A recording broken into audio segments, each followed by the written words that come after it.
അയൽവാസി പട്ടിണി കിടക്കുമ്പോൾ വയറ് നിറച്ചുണ്ടെന്നവൻ എന്നിൽപ്പെട്ടവനല്ലെന്ന സ്നേഹത്തിൻ്റെ സൗഹൃദം പകർന്നു തന്ന മുത്തുനബിയുടെ ജന്മദിനം ലോകമെങ്ങും ആഘോഷിക്കുമ്പോൾ നമ്മുടെ പുത്തൻതെരുവിലെ ജലാലിയ മദ്രസയിൽ നടന്ന നബിദിനാഘോഷമാണ് ഈ കാണുന്നത്.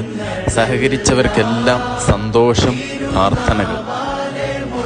ഇതിലേറ്റവും സന്തോഷം എന്ന് പറയുന്നത് നമ്മുടെ കുഞ്ഞു മക്കൾക്ക് നല്ല അടിപൊളി സമ്മാനം തന്നെ നമ്മുടെ പൂർവ്വ വിദ്യാർത്ഥികളുടെ വകയായിട്ടുണ്ടായിരുന്നു. അവരെല്ലാവരും ഒരു നൊസ്റ്റാൾജിക് ഫീലിങ്ങോട് ഒരുപാട് കാലം പഠിച്ചതല്ലേ. നൊസ്റ്റാൾജിക് ഫീലിങ്ങോട് കൂടി പരിപാടി വിജയിപ്പിക്കാൻ ഭംഗിയായിട്ട് അവരുണ്ടായിരുന്നല്ലോ. ജന്മം നമുക്കായി സമർപ്പിച്ചതേ, തീയും കനലും പതക്കുന്ന കാലം, ശാന്തമാകുന്ന സ്നേഹ